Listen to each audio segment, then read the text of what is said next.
जय हिंद। कैसे हैं आप लोग? ठीक हैं? बहुत बढ़िया। अब 1 से लेकर के 5 चैप्टर तक क्लास 6 का हो चुका था। अब 6 से हम लोग 10 चैप्टर तक आज देखते हैं, या जहाँ तक हो जाएगा वहाँ तक देखते हैं। जीव जगत 6 चैप्टर है, 6ठी क्लास का। सजीवों में कौन कौन सी जैविक क्रियाएं होती हैं? श्वसन, पाचन, परिसंचरण, चलन, उत्सर्जन आदि। जो क्रैश कोर्स हम लोग का चल रहा था, उसी क्रैश कोर्स का ये दूसरा लेक्चर है। अगर आपने पहला नहीं देखा है तो उसको देख लीजिए पहले, फिर दूसरा देखिए, क्योंकि क्रम से रिवीजन होता रहेगा तो आप लोगों का जल्दी से इस परीक्षा में कवर हो जाएगा सारा सिलेबस, सारा टॉपिक, और आप पास कर जाएंगे। शरीर की वृद्धि एवं ऊर्जा के लिए किसकी आवश्यकता होती है? भोजन की। बहुत सही बेटा। उन पेड़ पौधों को क्या कहते हैं जो अपना भोजन स्वयं बनाते हैं? उनको स्वयं बनाने वालों को स्वपोषी कहते हैं। हरे पौधे किस क्रिया द्वारा अपना भोजन बनाते हैं? उनको कहते हैं प्रकाश संश्लेषण, फोटोसिंथेसिस। प्रकाश संश्लेषण की क्रिया कैसे करते हैं? सभी हरे पेड़ पौधे सूर्य के प्रकाश में वायुमंडल की कार्बन डाइऑक्साइड गैस द्वारा मिट्टी से जल लेकर रासायनिक अभिक्रियाओं द्वारा अपना भोजन का निर्माण करते हैं। जंतुओं को कितने वर्गों में विभाजित किया गया है? 3 वर्गों में, शाकाहारी, मांसाहारी, सर्वाहारी। जो शाकाहारी मतलब जो केवल फल फूल खाता है, मांसाहारी जो मांस वगैरह भी केवल खाता है, और सर्वाहारी जो दोनों खाता है, शाकाहारी और सर्वाहारी, मांसाहारी दोनों।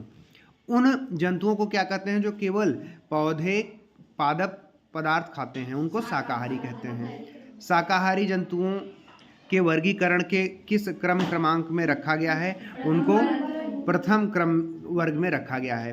शाकाहारी वस्तु जानवर कौन कौन से हैं? गाय, खरगोश, ईंट आदि।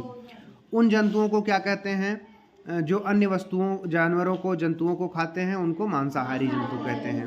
मांसाहारी जंतुओं के वर्गीकरण के किस क्रम में रखा गया है?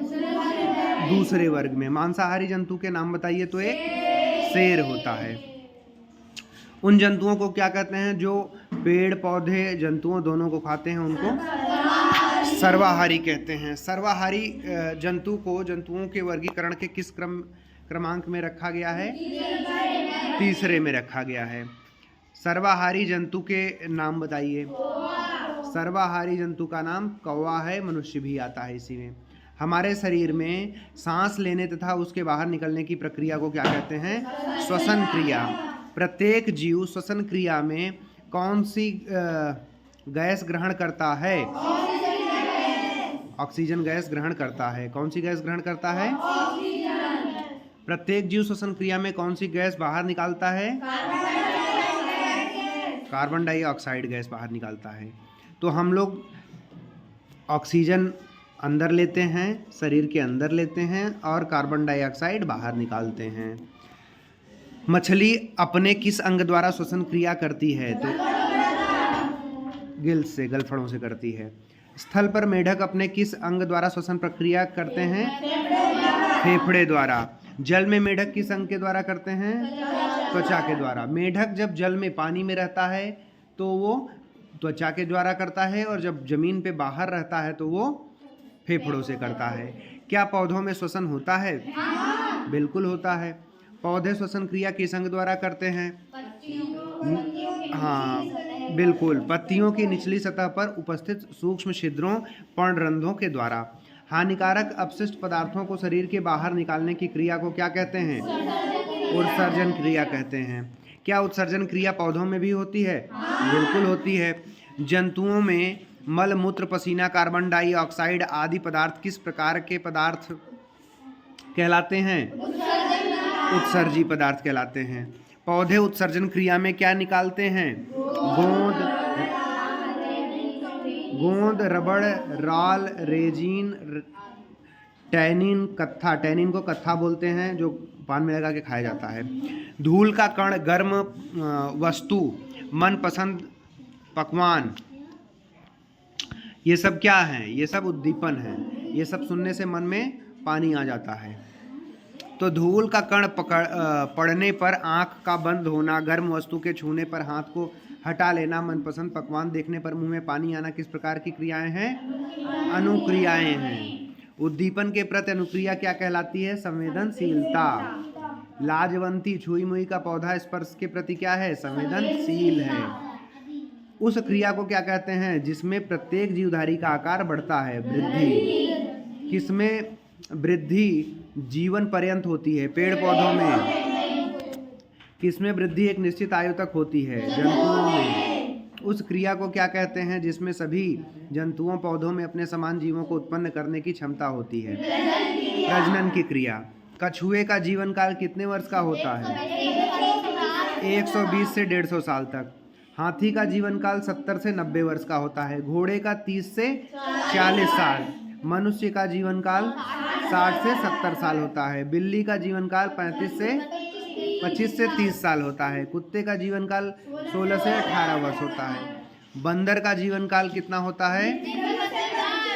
20 से 25 साल। चूहे का जीवन काल 4 से 5 साल। तोते का जीवन काल लगभग 14 से 15 साल होता है। बरगद के वृक्ष का 100 से 200 साल होता है। सिकोया वृक्ष का जीवन काल कितने वर्ष का होता है? 3000 से 4000 वर्ष तक का होता है। उन छोटे छोटे संरचनाओं को क्या कहते हैं जिनसे प्रत्येक जंतु या पौधे का शरीर बना होता है? कोशिका कहते हैं। क्या कहते हैं?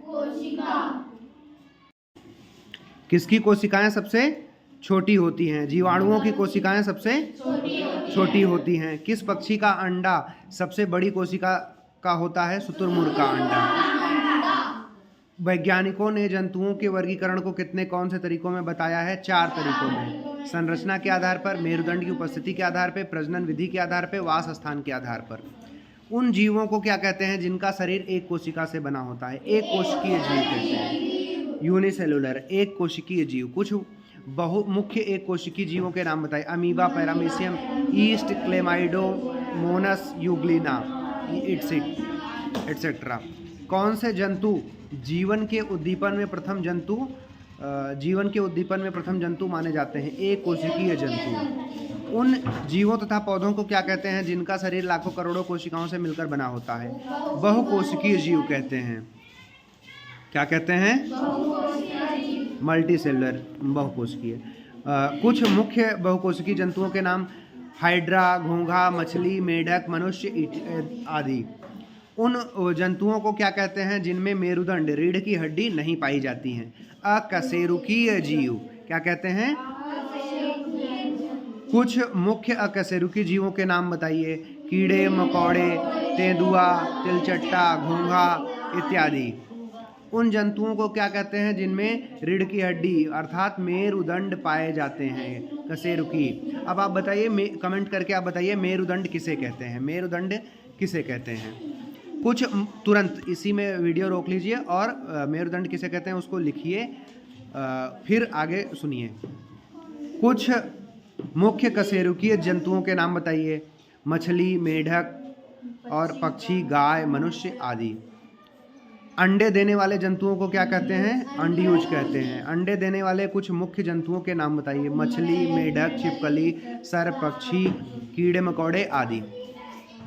बच्चे देने वाले जंतुओं को क्या कहते हैं? जरायुज। बच्चे देने वाले कुछ जंतुओं के नाम: चूहा, खरगोश, चमगादड़, गाय, बकरी, मनुष्य आदि। उन जंतुओं को क्या कहते हैं जो जल में रहते हैं? उनको जलचर कहते हैं। जलचर, मछली को जलचर कहते हैं, जैसे मछली जल में रहती है। उन जंतुओं को क्या कहते हैं जो स्थल पे रहते हैं? तो थलचर कहते हैं। आकाश में उड़ने वालों को नभचर कहते हैं। उन वस्तुओं को, जंतुओं को क्या कहते हैं जो जल तथा आकाश दोनों में रहते हैं? उभयचर। क्या कहते हैं? उभयचर कहते हैं। और उभयचर के कुछ एग्जाम्पल आप कमेंट करके लिखिए। मेढक, कछुआ, ऊदबिलाव आदि। रचना एवं शारीरिक गठन के आधार पर पौधों का वर्गीकरण किसने किया? यूनानी दार्शनिक थियोफ्रेस्टस ने। पौधों को ऊंचाई के आधार पर शाख, झाड़ी, वृक्ष नामक 3 समूहों में किस यूनानी दार्शनिक ने वर्गीकृत किया? थियोफ्रेस्टस ने। किस वैज्ञानिक ने पौधों को पुष्पीय तथा बिना पुष्प वाले पौधों में 2 समूहों में वर्गीकृत किया? लिनियस नामक वैज्ञानिक ने। और वनस्पति विज्ञान का जनक किसे कहा जाता है? थियोफ्रेस्टस को। जंतु विज्ञान का जनक अरस्तु को। वर्गीकरण का जनक लिनियस को कहा जाता है। 5 पुष्पी पौधों के नाम बताइए। सरसों, गुलाब, कुमुदनी, सूरजमुखी, गेंदा। अब आप इसमें से कमेंट करके बताइए कौन कौन से पुष्पीय पौधे आपने अपने आसपास घर परिवार या खेतों में देखे हैं, गांव में आपके पाए जाते हैं।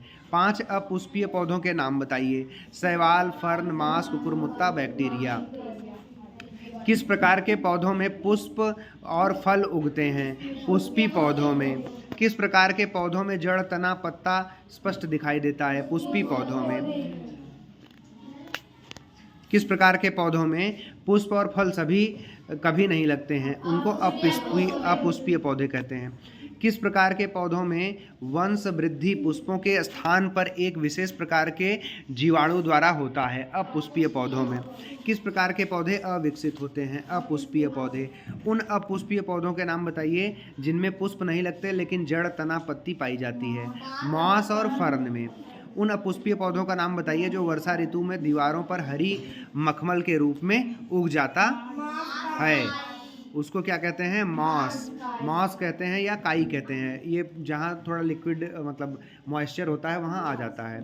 किसके आधार पर पौधे वृक्ष, झाड़ी या तथा शाख होते हैं? आकार या ऊंचाई के आधार पर। आकार के आधार पर पुष्पी पौधों को कितनी श्रेणियों में बांटा गया है? 3 श्रेणियों में। शाख, झाड़ी, वृक्ष। 1 मीटर से कम नाप के छोटे पौधों को क्या कहते हैं? शाख कहते हैं। देखो 1 मीटर से कम को क्या कहते हैं? शाख कहते हैं। आप लोग को ये याद रखना होगा, वो पूछ लेगा कितने मीटर से कम को शाख कहते हैं, लिख देगा आधा मीटर, 1 मीटर, 2 मीटर, 3 मीटर, तो 1 मीटर आपका सही उत्तर होगा। उन पौधों को क्या कहते हैं जिनका तना कोमल, पतला और कमजोर होता है?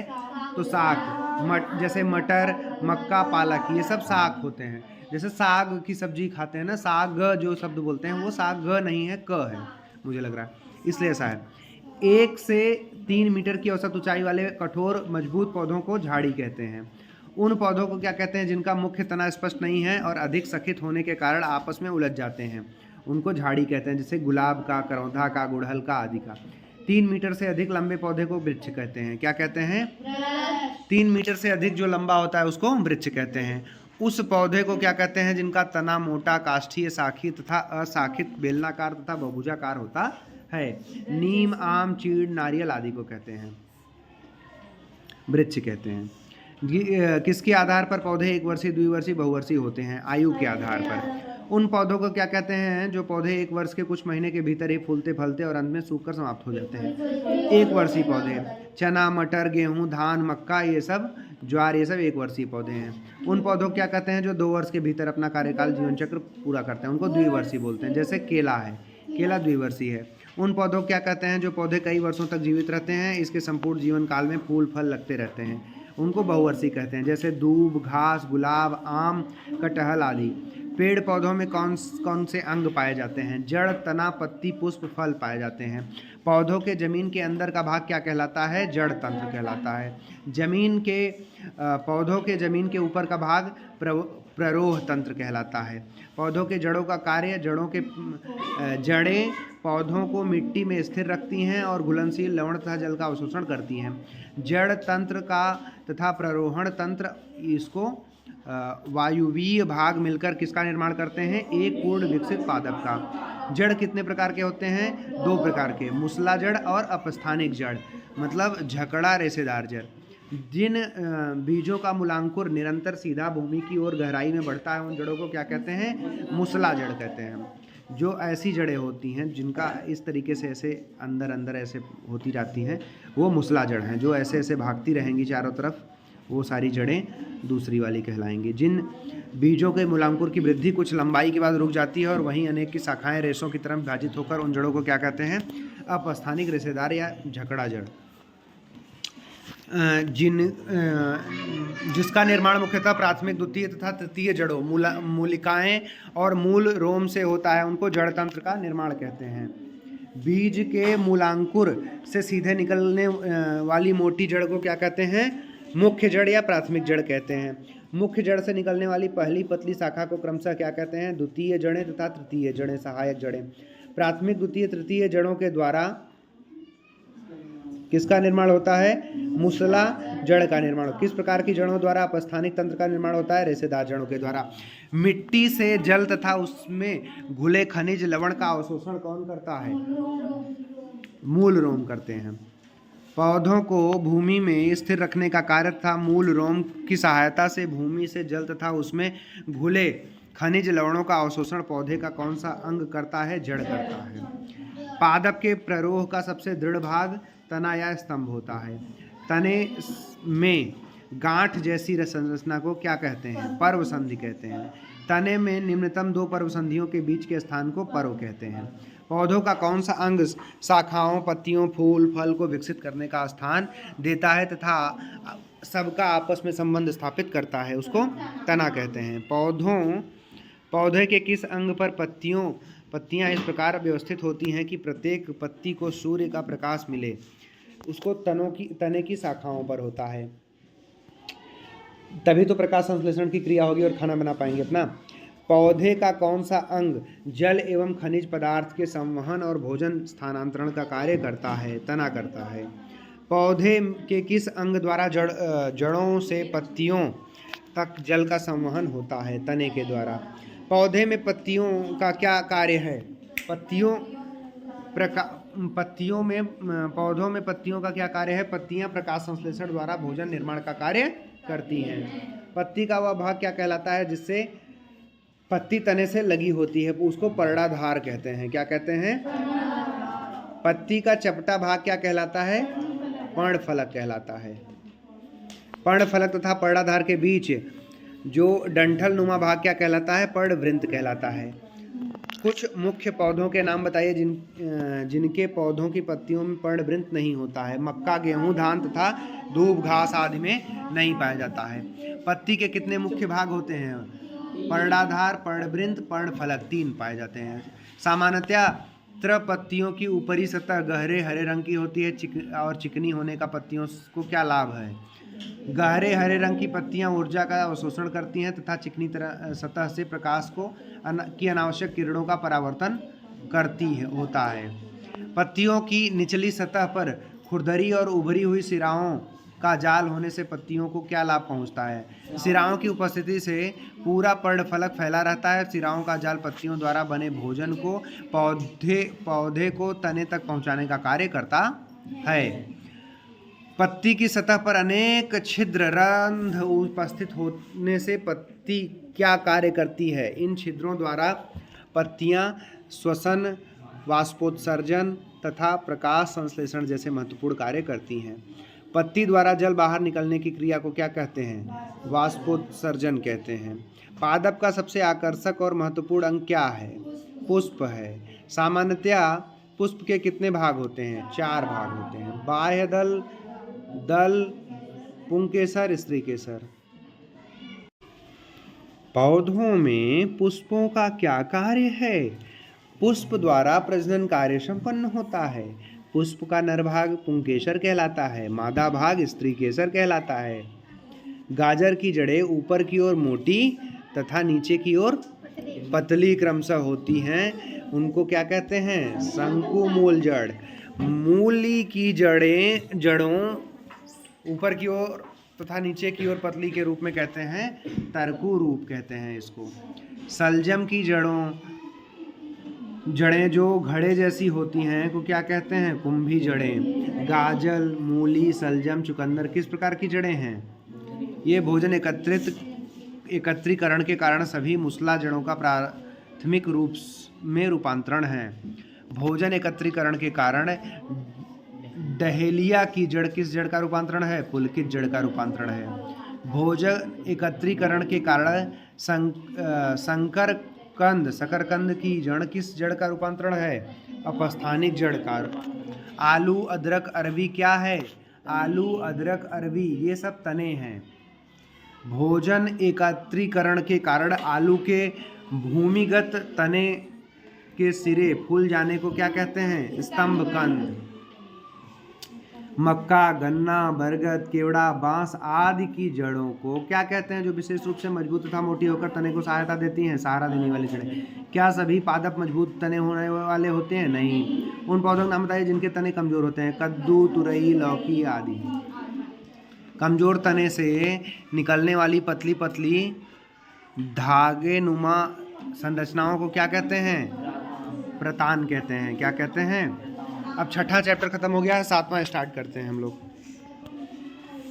तब तक आप लोग अपना गांव स्कूल का नाम लिखिए, अपना नाम लिखिए, अपने ज़िले का नाम लिखिए, ज़िले का नाम लिखिए, हाँ ज़िले का नाम लिखिए और अपना नाम लिखिए कमेंट बॉक्स में, ये सही रहेगा।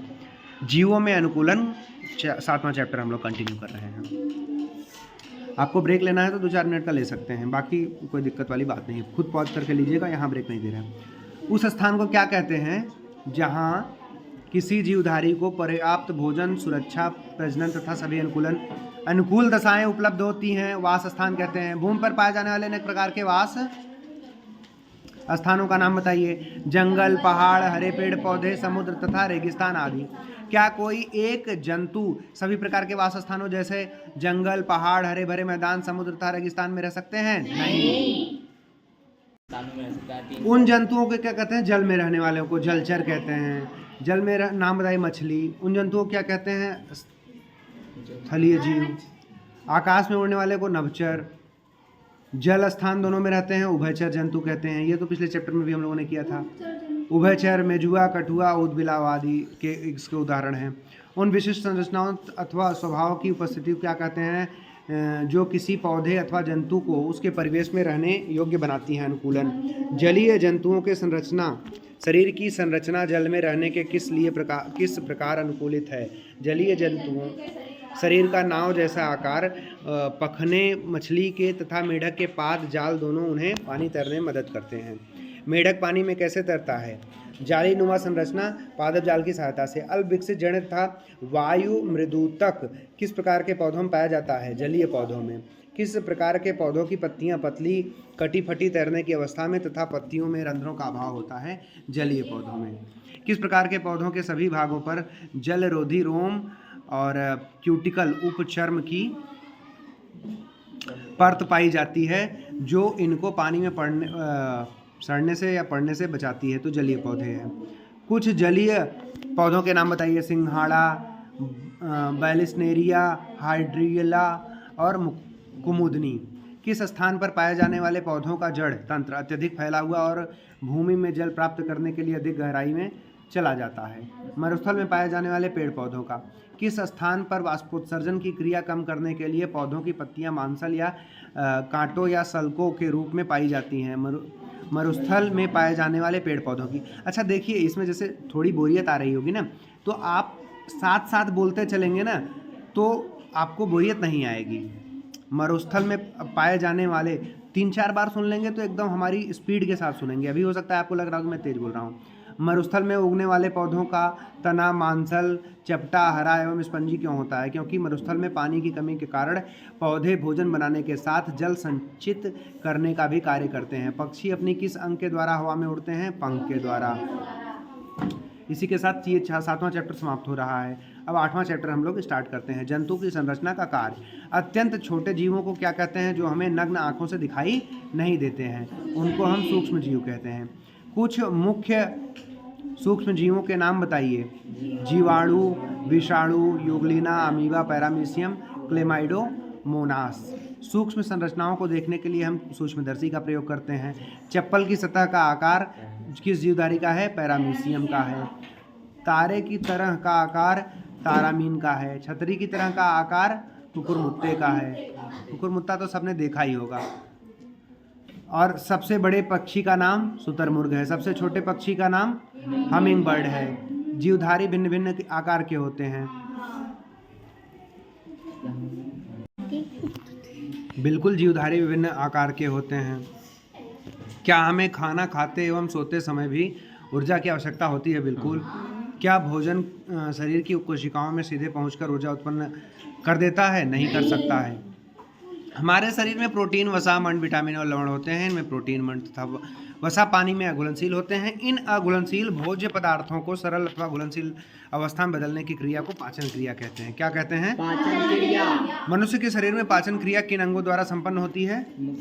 मुख गुहा, भोजन नली, ग्रास नली, आमाशय, छोटी आंत, बड़ी आंत, मालाशय, गुदा, मलाशय। मनुष्य के शरीर में कितनी पाचन ग्रंथियां पाई जाती हैं? 2। कौन कौन सी? यकृत और अग्नाशय। सबसे बड़ी ग्रंथि यकृत है और सबसे बड़ी ग्रंथि यकृत का रंग होता है चॉकलेट या गहरे भूरे रंग की होती है।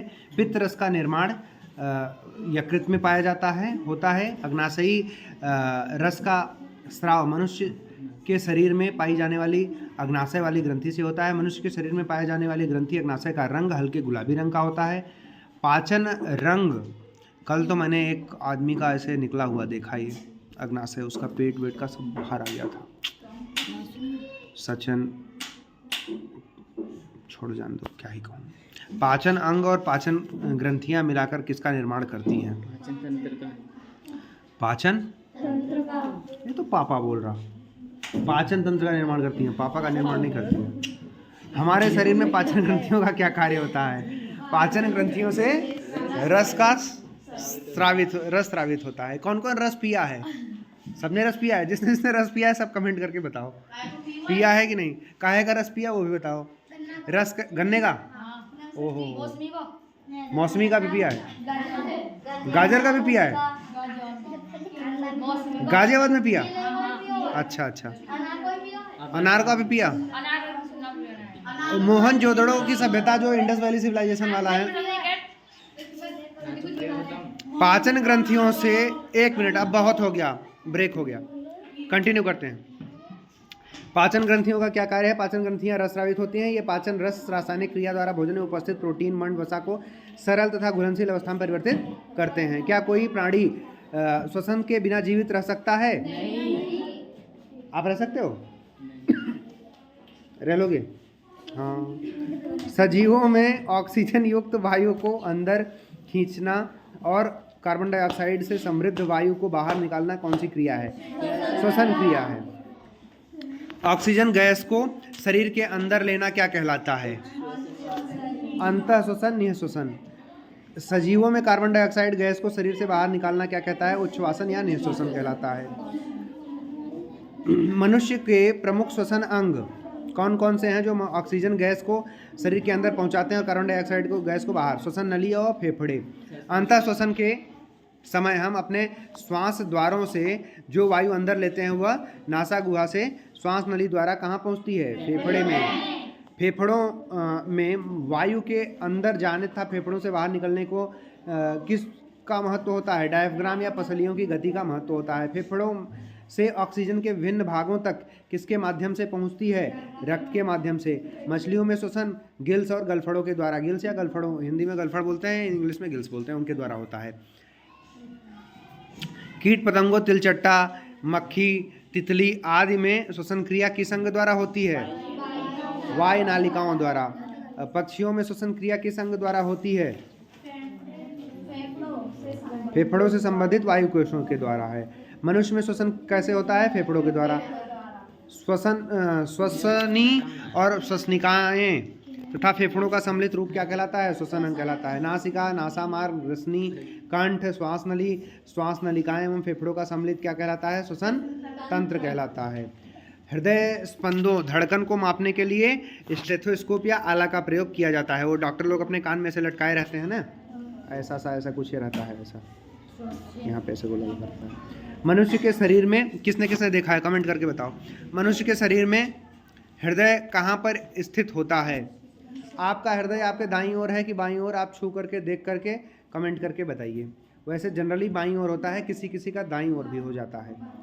शरीर के कौन सा अंग जीवन भर एक निश्चित लय में धड़कता रहता है? तो हृदय। 1 मिनट में हृदय कितनी बार धड़कता है सामान्य मनुष्य का? वो कमेंट करके आप बताएंगे।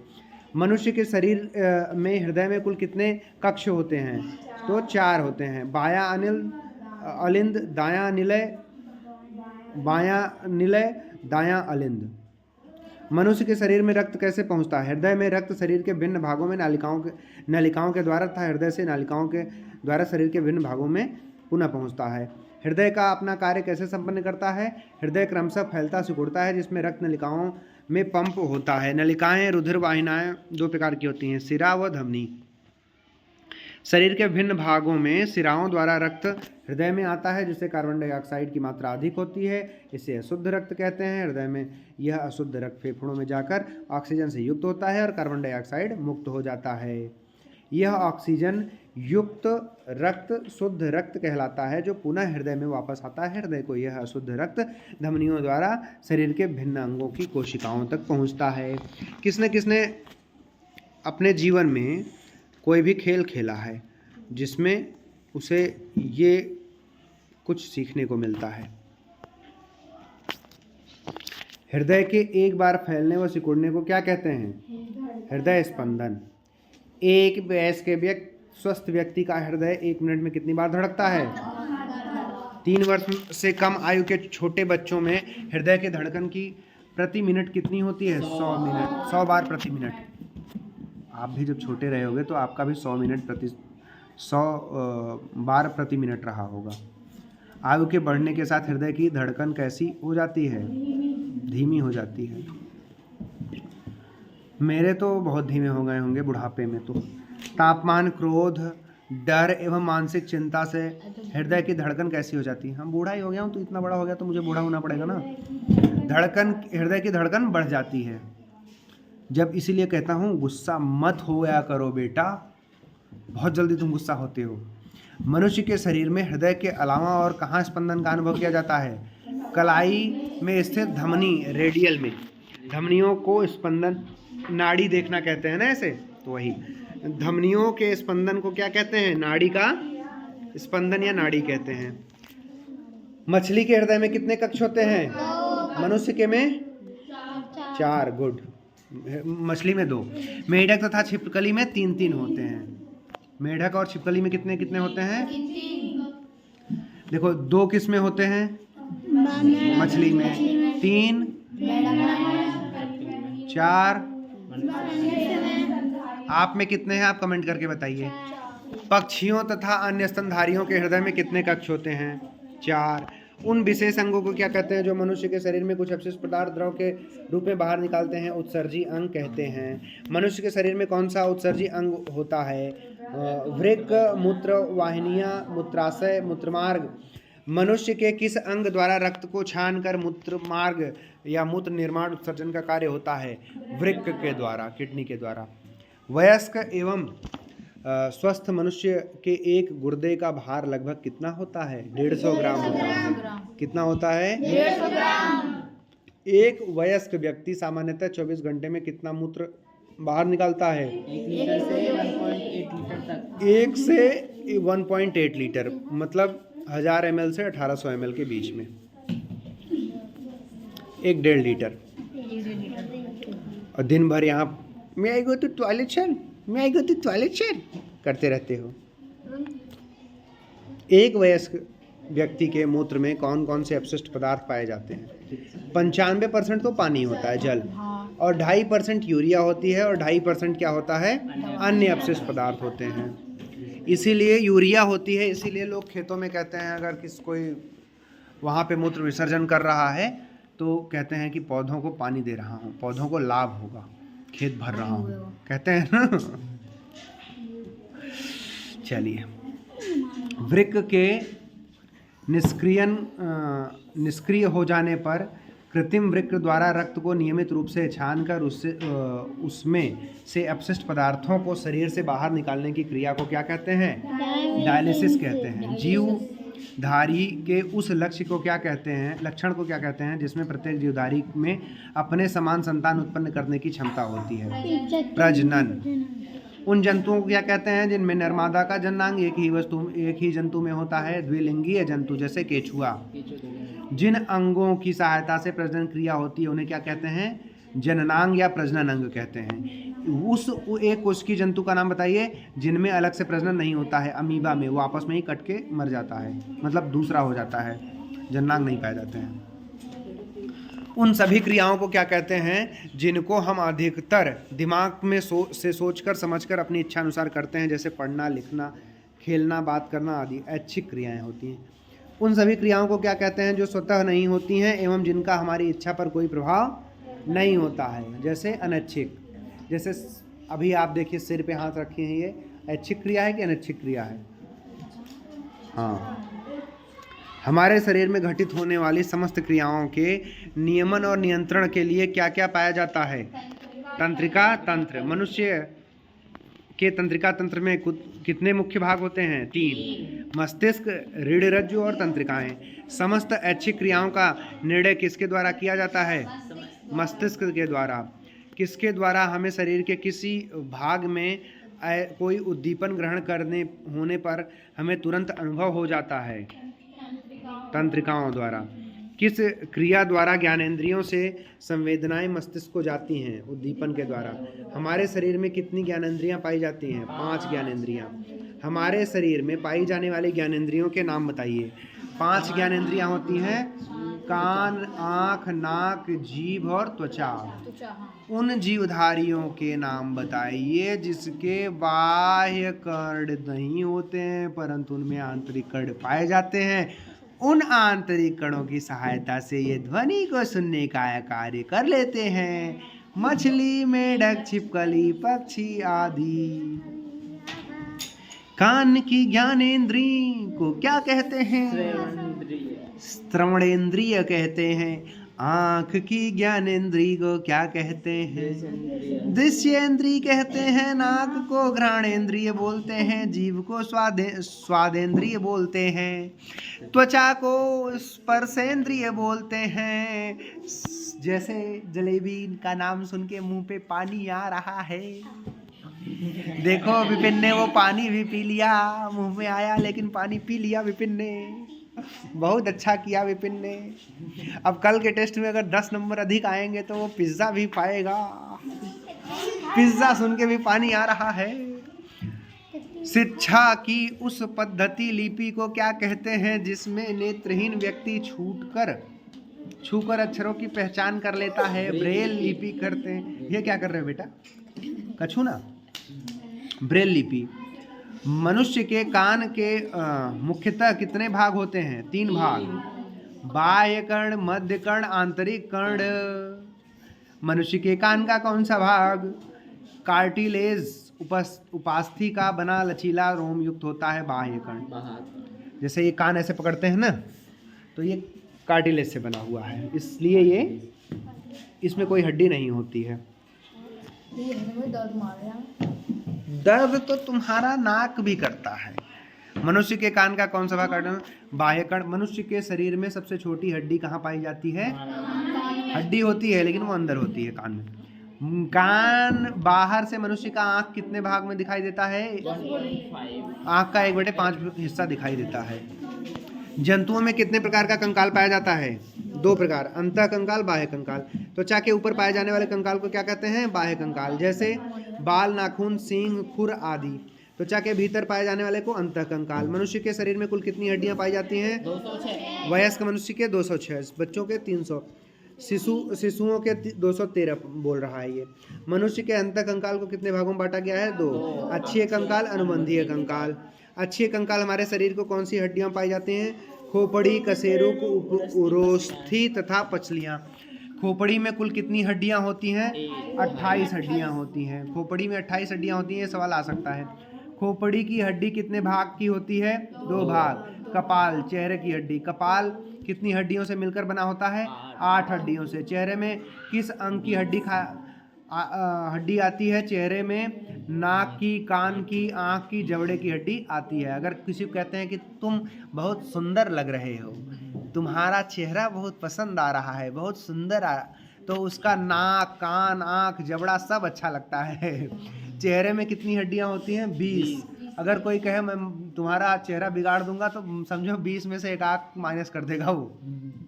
वयस्क व्यक्ति के मेरुदंड में कुल कितनी हड्डी होती है?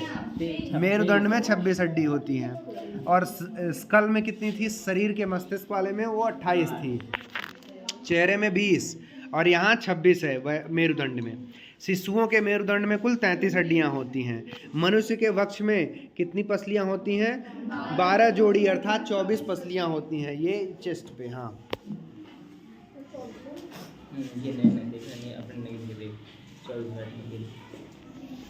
गिन लो, कौन गिनेगा? खोलूं? पीट के तुम्हें खोलूं? हमारे, अरे नहीं यहाँ मत गिनो, घर पे गिन लेना बेटा। अभी मैं कंकाल वाले से गिनवा दूंगा तुम्हें। क्या बात है पंकज जी, अकेले अकेले? हाँ मैं अभी लेता हूँ। हमारे शरीर में पाए जाने वाले अंगों जैसे हृदय और फेफड़ों को कौन सुरक्षित रखता है? कौन सुरक्षित रखता है? अनुबंधीय कंकाल के अंतर्गत कौन सी हड्डी आती है? मेखलाएं, हाथ पैर की हड्डियां। अनुबंधीय कंकाल में कुल कितनी हड्डियां होती हैं? 126। हमारे कंकाल में हड्डियां आपस में एक दूसरे से विभिन्न प्रकार से जोड़ों से जुड़ी होती हैं। इन जोड़ों को संधि कहते हैं। शरीर के कुछ अंग जैसे कान, नाक को क्या कहते हैं जिनकी आसानी से मोड़ा जा सकता है? उपास्थि कहते हैं। क्या कहते हैं? कंकाल के कार्य। कंकाल शरीर को एक निश्चित आकृति आकार प्रदान करता है। कंकाल शरीर को सुदृढ़ बनाता है, सुरक्षा प्रदान करता है। अस्थियां रीढ़ रज्जु की सुरक्षा करती हैं। खोपड़ी की अस्थियां मस्तिष्क की सुरक्षा करती हैं। कंकाल प्रचलन में सहायता प्रदान करता है। ये सवाल आएगा नहीं, लेकिन हमें पढ़ाई में तो करते रहना है। बेटा तुम कहाँ कहाँ से खा रहे हो? थोड़ा देख के खाओ जब खा ही रहे हो तो। केचुआ किसकी सहायता से गमन करता है? सीटी सुख की सहायता से। पैरामीशियम किसकी सहायता से गमन करता है? रोम जैसी संरचना सिलिका की सहायता से। मैगी खाते हैं ना, चाउमीन खाते हैं, मैगी खाते हैं, शादियों में जो स्टॉल में लगे रहते हैं, घर पे भी कभी खाते हैं, उसको केचुआ कहते हैं खाना। किसके यहाँ कोई बूढ़ा आदमी ने कहा होगा कि केचुआ खा रहे? पैरामीशियम किसकी सहायता से गमन करता है? रोम जैसी संरचना सिलिका की सहायता से। अमीबा किसकी सहायता से गमन करता है? उत्पाद की सहायता से।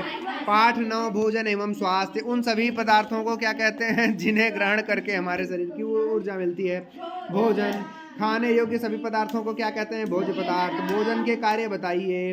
भोजन का कार्य शरीर के तापमान बनाए रखने के लिए ऊर्जा व शक्ति प्रदान करना, मांसपेशियों को सक्रिय करना, शरीर को विभिन्न रोगों को रक्षा करना होता है। पौधों के मुख्य भाग बताइए। जड़, तना, पत्ती, फूल व फल। मूली तथा गाजर पौधों का कौन सा भाग है? ये जड़ है। आलू, लहसुन, प्याज पौधे का कौन सा भाग है? ये तना है। धनिया, पालक पौधे का कौन सा भाग है? पत्ती है। गोभी, बैगन, लौकी, भिंडी, टमाटर पौधे का भाग है, फल। मटर, बीन्स पौधे का बीज है। कुछ सूखे मेवे जैसे ड्राई फ्रूट जिनको बोलते हैं काजू, किशमिश, बादाम, अखरोट, पिस्ता, चिरौंजी आदि ये ड्राई फ्रूट के नाम से जाने जाते हैं, सूखे मेवे जाने जाते हैं। हमारे शरीर की वृद्धि, विकास, स्वस्थ रखने के लिए आवश्यक तत्व क्या होते हैं? वो पोषक तत्व कहलाते हैं। भोजन में पाए जाने वाले मुख्य पोषक तत्वों कार्बोहाइड्रेट, प्रोटीन, खनिज, लवण, विटामिन, वसा पाए जाते हैं। उन कार्बनिक पदार्थ का नाम बताइए जो शरीर में ऊर्जा उत्पन्न करने का प्रमुख स्रोत है। कार्बोहाइड्रेट। हमारे शरीर को कार्बोहाइड्रेट कितने प्रकार के होता है? मंड 2, स्टार्च, चीनी अर्थात ग्लूकोज के माध्यम से। मक्का, बाजरा, मोटे अनाज, चावल, आलू, केला, अमरूद, गन्ना, चुकंदर, खजूर, शक्कर, चीनी आदि में किस प्रकार के मुख्य पोषक तत्व पाए जाते हैं? वो कार्बोहाइड्रेट के मुख्य स्रोत होते हैं। किस पोषक तत्व की अधिकता से मधुमेह हो जाता है? कार्बोहाइड्रेट की अधिकता से मधुमेह हो जाता है। कार्बोहाइड्रेट को पचाने के लिए हमारे जो पाचन तंत्र है, हमारा जो उसमें इंसुलिन पाया जाता है। इंसुलिन का प्रोडक्शन होता है हमारे पैनक्रियाज में, तो वहाँ से कार्बोहाइड्रेट्स हमारे डाइजेस्ट होते हैं। लेकिन जिसको डायबिटिक जो हो जाते हैं, जिनको शुगर की समस्या हो जाती है, मधुमेह की समस्या, उन सब को का इंसुलिन का प्रोडक्शन कम हो जाता है या स्लो हो जाता है या बंद हो जाता है।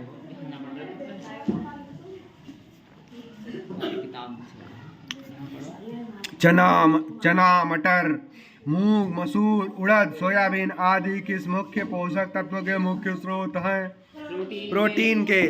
कोई भी दाल होती है तो उसमें प्रोटीन मुख्यतः पाया जाता है, तो हमें दाल खाते रहना चाहिए। कौन सा पोषक तत्व मुख्य रूप से त्वचा, रक्त, मांसपेशियों तथा हड्डियों के विकास के लिए आवश्यक है? प्रोटीन खाने से बॉडी बनती है, याद रखना। कौन, अरे वाह, बॉडी बिल्डिंग कौन कौन करेगा भाई? करोगे? और कौन? अरे वाह, क्या बात है, क्या बात है, क्या बात है। सर आप भी करेंगे? बॉडी बिल्डर बनेंगे? क्या बात है, क्या बात। मैं भी अपना हाथ खड़ा कर ले रहा हूँ, मुझे भी बॉडी बिल्डिंग करनी है। ऐसे शर्ट फाड़ के नहीं, शर्ट पहने रहो बेटा। प्रोटीन प्रोटीन प्रोटीन खाओ। कौन सा पोषक तत्व रोग प्रतिरोधक क्षमता, शरीर के भिन्न रोगों कीटाणु जीवाणु से दूर रखता है। प्रोटीन। किस पोषक तत्व को शक्तिदायक ईंधन भी कहा जाता है? किसको? वसा को। कौन कौन बॉडी बिल्डिंग करना चाहता है कमेंट में अपना नाम लिखे। हमें वसा कैसे प्राप्त होती है? वसा जंतु तथा वनस्पति दोनों से प्राप्त होती है। वनस्पति तेल, मूंगफली, सरसों, सोयाबीन, नारियल आदि के तेल आदि में मुख्य पोषक तत्व पादप वसा है। अंडे, मांस, मछली, दुग्ध आदि में भी जंतु वसा पाई जाती है। किस पोषक तत्व से शरीर को ऊर्जा एवं गर्मी प्राप्त होती है? वसा से। फैट हमें एनर्जी प्रोवाइड करता है और जो मोटा होता है उसको ठंडी भी कम लगती है, क्योंकि उसके स्किन के नीचे वाली जो परत होती है वो एकदम फैटी हो जाता है, वसा जमा हो जाती है। पोषक तत्वों से प्राप्त ऊर्जा को किस इकाई में मापा जाता है? कैलोरी में। कितनी अरे मोटे लोगों को मारो मत भाई कि उसको ज़्यादा ऊर्जा है। एक स्वस्थ व्यक्ति के लिए प्रतिदिन कितने ग्राम वसा का प्रयोग करना चाहिए? 60 से 70 ग्राम। 1 ग्राम में 9 कैलोरी, 1 ग्राम वसा में 9 कैलोरी ऊर्जा होती है। 9 वो है जो मैंने आप लोग को बताया था पहले। एक स्वस्थ व्यक्ति के लिए प्रतिदिन कितने ग्राम प्रोटीन का आवश्यकता होती है? 50 से 70 ग्राम प्रोटीन। 1 ग्राम प्रोटीन में कितनी कैलोरी होती है? 1 ग्राम वसा में 9 कैलोरी ऊर्जा होती है। कौन सा पोषक तत्व विभिन्न प्रकार की हरी सब्जी तथा फलों में प्राप्त होता है? विटामिन और खनिज लवण। वसा में घुलनशील कौन सा विटामिन होता है? A, D, E, K। B, C जल में घुलनशील है, बाकी सब वसा में घुलनशील है। रात में ठीक से न दिखाई देना रतौंधी कहलाता है। बेरी रोग विटामिन बी की कमी से होता है। होठ और मुंह का फटना, हाथ पैर में दर्द, त्वचा का फटना, ये बेरी रोग का निशानी है। विटामिन बी लो। स्कर्वी रोग विटामिन सी की कमी से होता है। मसूड़ों में सूजन, दांत में खून आना, ये स्कर्वी रोग के लक्षण हैं। रिकेट सूखा रोग विटामिन डी की कमी से होता है। हड्डियों का कमजोर और टेढ़ापन रिकेट्स कहलाता है। पक्षाघात या पैरालिसिस या जनन क्षमता में कमी, ये विटामिन ई की कमी से होता है। रुधिर स्राव किस विटामिन की कमी से होता है? विटामिन के। मतलब ब्लड कट गया, रुक ही नहीं रहा है, उसका वो नहीं हो रहा है। नींबू, आंवला, मौसमी, संतरा, कौन सा विटामिन इसमें पाया जाता है? Vitamin C. सब ज़्यादा आंवले में पाया जाता है। खट्टी चीज़ों में विटामिन सी पाया जाता है। मक्खन, दूध, मछली का तेल, सूर्य का प्रकाश आदि कौन सा विटामिन पाया जाता है इन सब में? Vitamin D. सूर्य के प्रकाश में हम धूप में रोज प्रार्थना करते हैं तो उसमें कौन सा विटामिन पाया जाता है? Vitamin D. दांतों का इनेमल निर्माण में किस तत्व की महत्वपूर्ण भूमिका होती है? फ्लोरीन की। किसकी होती है महत्वपूर्ण भूमिका? फ्लोरीन की। दांतों का इनेमल का क्षरण किस तत्व की कमी के कारण होता है? एफ, फ्लोरीन तत्व की कमी के कारण। डिहाइड्रेशन या निर्जलीकरण किस तत्व की कमी से होता है? पोटेशियम। पोटेशियम को हम के लिखते हैं। और रक्त में हीमोग्लोबिन निर्माण में कौन सा तत्व सहायक होता है? आयरन होता है। कौन सा होता है? आयरन होता है। एनीमिया किस तत्व की कमी के कारण होता है? आयरन। और आयरन को हम Fe लिखते हैं, फेरस। और आयोडीन, थायरॉक्सिन हार्मोन के निर्माण में कौन सा तत्व सहायक होता है? आयोडीन। इसीलिए थायराइड ग्रंथ वाले को आयोडीन कहा जाता है। घेंघा रोग किस तत्व की कमी से होता है? आयोडीन। हड्डियों व दांतों के निर्माण में कौन सा तत्व सहायक होता है? कैल्शियम और फास्फोरस। फास्फोरस को P कहते हैं, कैल्शियम को Ca। और हड्डियों व दांतों का कमजोर कौन सा तत्व कमी कारण होता है? कैल्शियम और फास्फोरस की कमी से। फाइबर युक्त पदार्थ सामान्यतः चोकर युक्त आटा, गेहूँ, मक्का, ज्वार, बाजरा, दाल, दलिया, ताजे फल, सब्जियों में पाए जाने वाले रेशेदार पदार्थ को क्या कहते हैं? रफेज कहते हैं। क्या कहते हैं? फाइबर। रफेज नामक भोज्य पदार्थ हमारे शरीर के लिए किस प्रकार लाभदायक हैं? रफेज रेशेदार पदार्थ अपशिष्ट पदार्थ मल को शरीर से बाहर निकालते हैं। रफेज अर्थात रेशेदार पदार्थ की कमी से आहार नाल में भोजन आवश्यकता से अधिक समय तक रुका रहता है तथा कब्ज आदि अनेक प्रकार के रोगों को जन्म देता है। हमें प्रतिदिन कितने लीटर पानी अवश्य पीना चाहिए? 2 से 3 लीटर पानी तो और पियो। हमारे शरीर में जल की आवश्यकता कितनी है? क्या है जल की? क्या आवश्यकता है? जल भोजन में उपस्थित पोषक तत्वों को अवशोषण करने में सहायता करता है। हमारे शरीर का भाग कितना प्रतिशत जल है? 60 से 70% हमारे शरीर में जल पाया जाता है। पाचन के पश्चात शेष अपशिष्ट पदार्थों को शरीर से निष्कासित करने का कार्य कौन करता है? जल करता है। त्वचा के भीतर दूषित पदार्थ को पसीने के साथ बाहर निकालने का कार्य जल करता है। शरीर से के तापमान को संतुलित करना तथा त्वचा को स्वस्थ बनाए रखने का कार्य कौन करता है? जल करता है। उस आहार को क्या कहते हैं जिसमें सभी पोषक तत्व उचित मात्रा में उपस्थित हों, उसको संतुलित आहार कहते हैं। क्या कहते हैं? संतुलित आहार। बैलेंस डाइट या संतुलित आहार। संतुलित आहार न लेने के कारण शरीर में किस चीज़ की कमी होने लगती है? पोषक तत्वों की कमी होने लगती है। शरीर कमजोर हो जाता है और बहुत सारे रोग हो जाते हैं। कुपोषण क्या है? आवश्यक संतुलित आहार लंबे समय तक न मिलने को ही कुपोषण कहते हैं। कुपोषण के कारण शरीर कैसा हो जाता है? रोग प्रतिरोधक क्षमता क्षीण हो जाती है, शरीर अत्यधिक कमजोर हो जाता है। इसलिए खाना खाते रहना चाहिए। कभी गुस्सा भी हो, नाराज भी हो तो खाना खाते रहो, तभी नाराजगी लंबे समय तक चल पाएगी। सामान्य लक्षण कुपोषण के क्या हैं? शरीर की वृद्धि रुक जाती है, मांसपेशियां ढीली होना, सिकुड़ जाना, झुर्रियां युक्त पीले रंग की त्वचा होना, शीघ्र थकान होना, चिड़चिड़ापन, घबराहट, कमज़ोर होना, शरीर का वजन कम होना, हाथ पैर पतले, पेट फूल जाना तथा शरीर में सूजन आ जाना। कुपोषण जनित रोग के नाम बताइए। Marasmus, क्वासरकोर anaemia. मेरेस्मस रोग प्रोटीन और कैलोरी दोनों की कमी से होता है। मेरेस्मस रोग का लक्षण है कमज़ोर शरीर, दुर्बल चेहरा, धसी आंखें, झुर्रीदार त्वचा।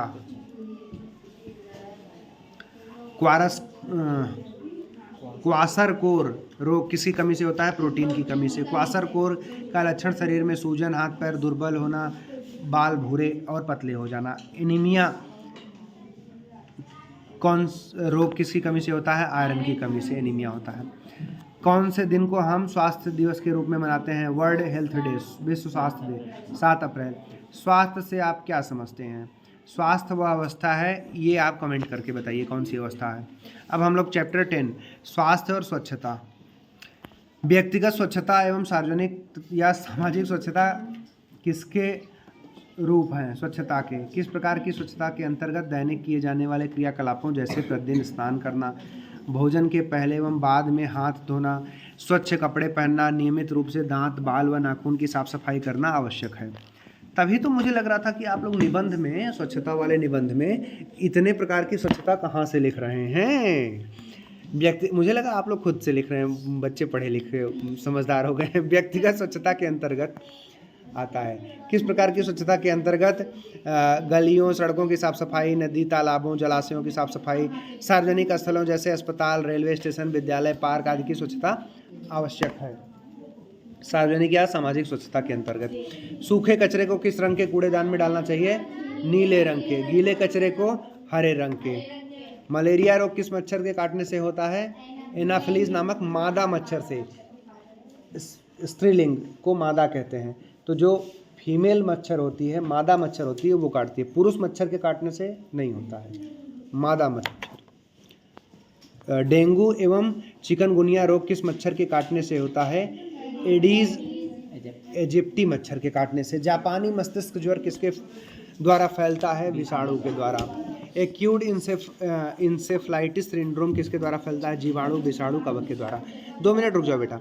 पेट्रोल डीजल से चलने वाले वाहनों का कम से कम प्रयोग करके हम वायु में कौन सी गैस की मात्रा को बढ़ने से रोक देते हैं? Carbon dioxide.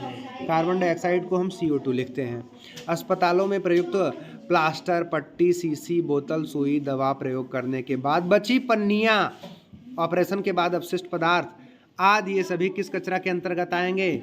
मेडिकल कचरा। उत्तर प्रदेश में उत्तर प्रदेश शौचालय निर्माण योजना 2017-18 में शुरू की गई थी।